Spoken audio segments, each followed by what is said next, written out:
to be in touch with his men. He always wanted to be on the ground. He always wanted to listen to them. He always wanted to check how the work is ongoing. And that is the hallmark of a commander who is in touch with his work and is in touch with his men. And this, again, was revealed in the conversation we had with him the other day,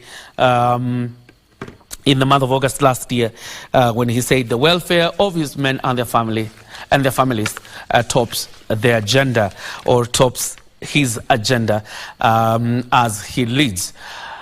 Relatively, he would have been in the CDF longer, but tragically, the general has left us. And now again, it falls within the hands of the commander-in-chief to pick another man yet from the Kenya Defence Forces to become a CDF. And I see Kalonzo Musyoka, the Wiper leader, is among the people who will be allowed to pay their last respects at the gravesite.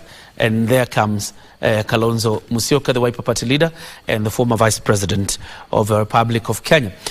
We shall also see how many other leaders from the opposition will be allowed into the homestead. But as you can see, the convoy carrying the general is still on the road, headed towards the village and moving slowly in good speed to honor the general. One last up, and this will be it. General Francis Omondi Ogola, born 61 years ago, joins the military in April of 1984. And April is quite an interesting month that you would say is quite an eventful month for the general, because he joined the military in April.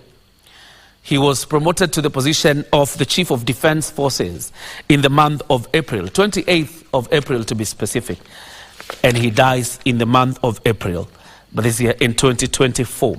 And that is how April is an eventful month for the Chief of Defence Forces, the late Francis Omondi Ogola.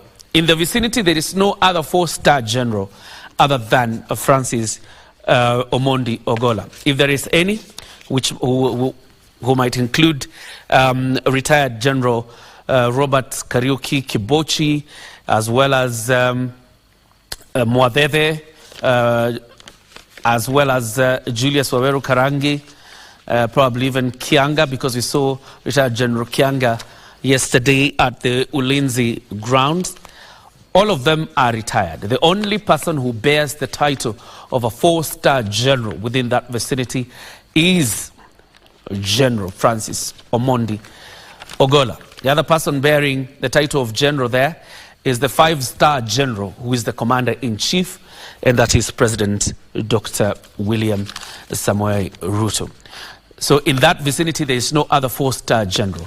It is only Francis Omondi Ogola. And he ceases becoming a four-star general when he's interred. Generals don't die, they just fade away. And his sword, the ceremonial sword he used to carry, his heart, signifying his seniority, as well as the robe around his waist, will be handed to the family alongside the Kenyan flag, and probably even the Kenya Defence Forces flag will be handed over to the family as souvenirs for the remembrance of the works and the tour of duty of General Francis Omondi Ogola, who spent 40 years of his life dedicated to the service of country, and is what you say, for God and country. 40 years of his life really focused on the protection of the sovereignty of the Republic of Kenya. Look at how he dies on a tour of duty.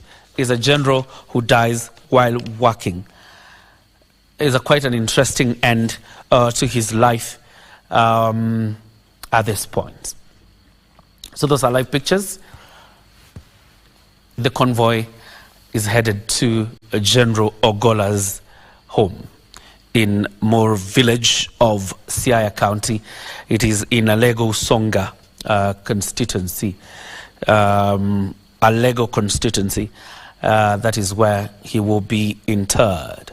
And you've heard stories of how he interacted with the locals, the rural folk in that village, sometimes even being challenged to be posh, like is synonymous with the people around that region, but then he chooses simplicity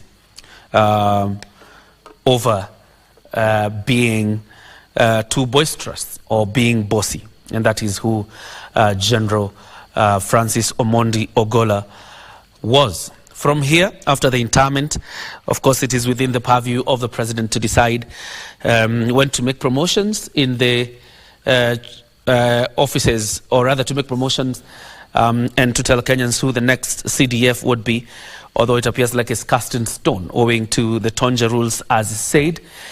But for now, what should preoccupy the minds of Kenyans is to send home General Francis Ogola to his final rest. A man who was a staunch Christian, believed in God. And in the sermon that has widely been shared in social media, it gives you the story of a man probably who had a premonition. But